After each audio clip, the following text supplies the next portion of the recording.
Down.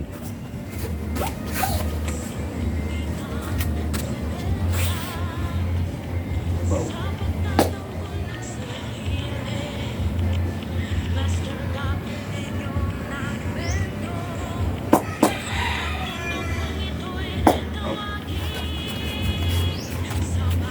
Magandang araw, magandang gabi sa kanilang lahat. Dito po si Master Gabilinho, dito po sa atin Tapondo Special Skill.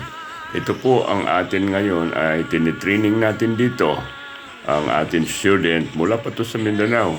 Siya ay isang Muslim para pumunta rito para mag-training lang ng para sa Weber, sa pagkapulis. Kasi overage na siya, kaya kailangan niya ang police special skill dahil sa pag ikaw ay overage na, over 30 years old ka na at underheight ka, para ma-apply ka sa pagpulis, hindi ka na pwede tanggapin. So kailangan natin ang special skill. So siya po ay galing pa sa Mindanao para pumunta lang dito at magpa-training sa inyong lingkod ng maka-apply siya sa Napolcom para for special waiver para sa pagkapulis. Kaya yung mga interesado na mag-aral ng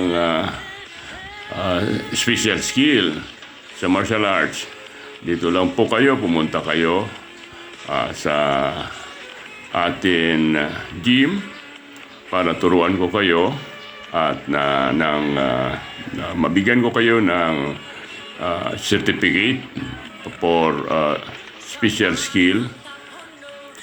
Kaya ito po ngayon ay tinitrain natin siya para sa kanyang hinihiling sa atin. Ito, knife defense tayo, no?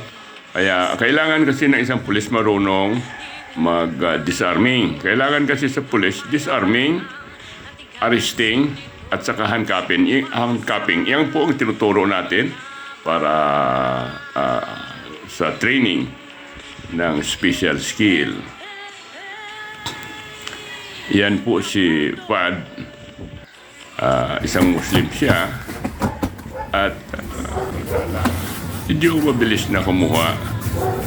Natuto na ng ating turo para sa disarming.